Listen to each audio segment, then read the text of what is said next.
birthday.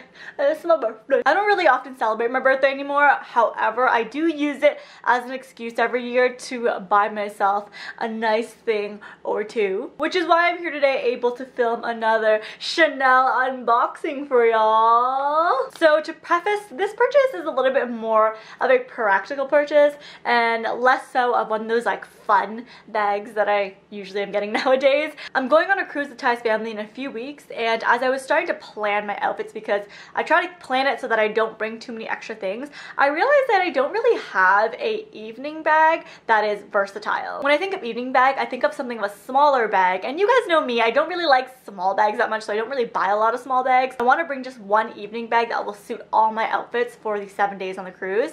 When I think about the small evening bags that I have a blue Chanel mini, which is obviously not very versatile. I have a white YSL, which while white can be versatile, it's just not as versatile as a darker color. And then I have a mini silver Chanel, which on the versatility scale is probably like a 7.5. However, I got that one via consignment, so I don't like really bringing it over the border because I don't want to cause any issues over there. So this reveals a gap in my bag collection, and I was set out to fill that gap. Now this is where this comes in. So I went over to the Chanel boutique flagship store in Yorkville in Toronto, and I went and told them that I was essentially looking for a smaller bag, looking for it in a neutral color, and I would prefer for it to have a top handle because I'm really loving the look of a smaller bag held by its top handle because I think it looks really cute. We looked at about, I think, 3 different style options, and there were actually quite a few styles I liked, but this was the only one that had it in black. I've really been into the Chanel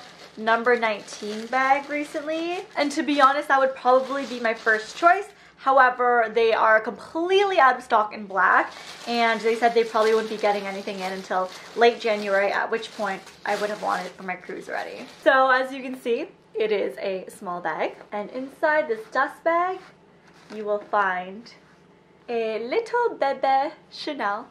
To be honest, I don't fully know the name of this bag, but I can leave the style number in the description box below if you guys are interested. This also comes in different sizes. I don't remember the sizing of it because I was only looking for small bags. The first thing that immediately drew me towards this bag was the unique type of leather that it is. So most of my Chanel bags are in caviar leather because I have typically long nails and I don't want to scratch up my bags. But I do have one lambskin bag, one patent calfskin bag, and 2 other patent Chanel bags. And I've never come across this like pillowy, soft, matte type of leather. So I believe the sales associate told me that it is a calfskin of some sort, and it's just really soft and pillowy looking, and it has a matte look, which is quite different from the majority of other Chanel leathers. Even like the caviar is pretty shiny, the lamb is fairly shiny as well, and obviously patents are very shiny. I like that it gives that pillowy, soft look that the lambskin often has without being as delicate as lambskin, because I can feel it's a lot more durable. It's not easily scratched like lambskin is, and would be a lot easier to take care of. Matching the matte leather is also a matte hardware. So this is a matte gold type of hardware, and you guys will also see it on the CCs. I just haven't taken the tape off yet. And you will see it across the chain strap as well. So yes, this bag comes with a longer strap that you can also tuck inside, but it allows you to wear crossbody, and on my height, I'm about 5'3", 5'4". This really fits perfectly on my height, whereas I find the strap on the walk, for example, is way too long. The bag ends up sitting by my thigh, whereas this bag ends up sitting right by my hip. I was specifically looking for a bag with a top handle, so I love that it has that. And sometimes I actually even like carrying it like this, where the chains hang. I think it kind of gives it a nice look, and I would just carry it like this. I'm wearing pajama bottoms. This bag is very reminiscent of the classic rectangular minis, which are very similar in size, similar in look when it comes to the quilting. The only difference here is this little pouch at the front and the non-quilts behind that. It could be a great option for you if you've been looking for a black classic mini for a while now, and we know that sometimes that bag is really hard to get.